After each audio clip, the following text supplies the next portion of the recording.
भजनलाल सरकार ने राष्ट्रीय खाद्य सुरक्षा कानून से जुड़े 1 करोड़ से ज्यादा परिवारों की पात्रता की जांच करवाने का फैसला किया है।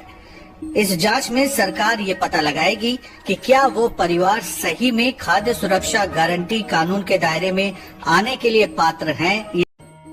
हाईकोर्ट ने राज्य सरकार के उस आदेश पर रोक लगा दी जिसमें सरकार 2 से ज्यादा बच्चों वाले कर्मचारियों को बैकडेट से प्रमोशन दे रही थी।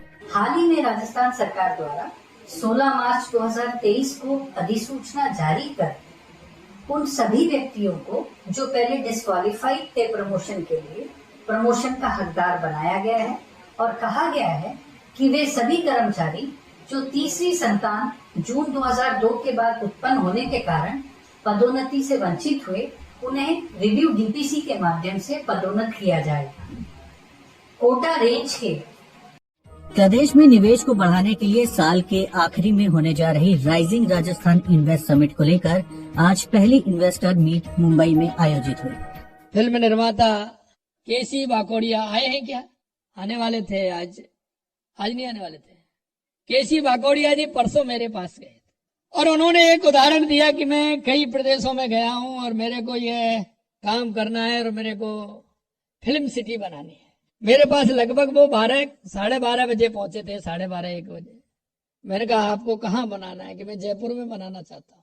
मेरी उस दिन एक मीटिंग थी मेरी कैबिनेट की। मैंने कहा मैं कांग्रेस राज में बनाए गए 17 जिलों और 3 संभागों का रिव्यू करके हाई लेवल एक्सपर्ट कमेटी ने रिपोर्ट सौंप दी है।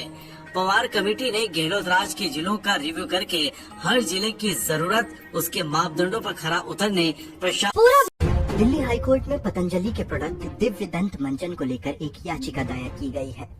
इस याचिका में दिव्य दंत मंजन में नॉन वेज मटेरियल होने का दावा किया गया है।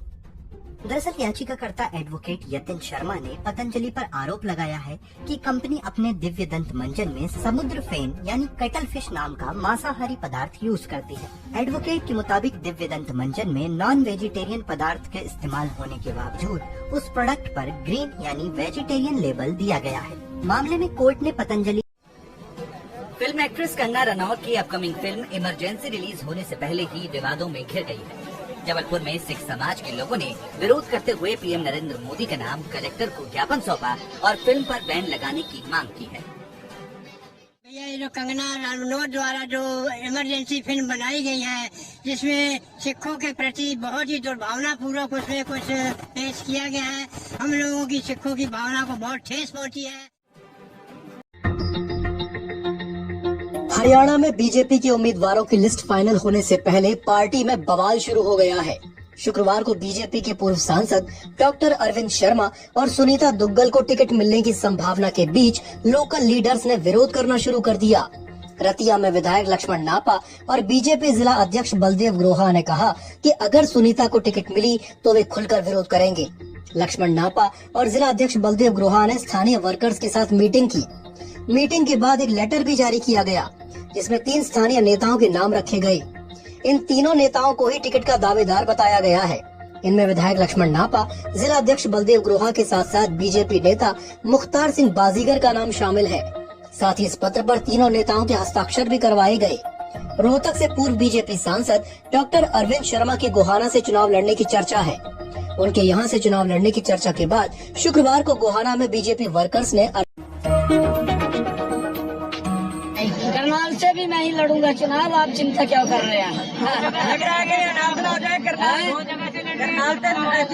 नहीं, करनाल से मैं ही लड़ूंगा चुनाव, किसने कहा है? एक तरफ मुख्यमंत्री नायब सैनी कह रहे हैं कि वे करनाल से चुनाव लड़ेंगे, तो वहीं दूसरी ओर बीजेपी प्रदेश अध्यक्ष मोहन लाल पड़ौली ने आज ही कहा था कि सीएम सैनी लाडवा से चुनाव लड़ेंगे। सीएम साहब लाडवा से चुनाव लड़ेंगे। हरियाणा में बीजेपी उम्मीदवारों की पहली लिस्ट फाइनल होने से पहले ही घमासान मचा है। इसी बीच सीएम नायब सैनी करनाल में रोड शो के लिए पहुंचे। नरेंद्र मोदी ने महाराष्ट्र के पालघर में 76,000 करोड़ के प्रोजेक्ट्स का उद्घाटन किया। इसके बाद उन्होंने छत्रपति शिवाजी की प्रतिमा गिरने के मामले पर माफी मांगी।